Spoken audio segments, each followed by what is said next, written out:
Joint stock company જાહેર જનતા પાસેથી જે રકમ ઉછીની મેળવે છે તેના દરેક ભાગને ડિબેન્ચર કહે છે.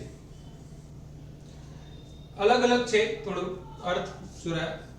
કોના મત પ્રમાણે જોઈન્ટ સ્ટોક કંપની જાહેર જનતા પાસેથી જે રકમ ઉછીની મેળવે છે તેના દરેક ભાગને ડિબેન્ચર કહે છે. સામાન્ય અર્થમાં હવે ધ્યાન દોર્યું છે.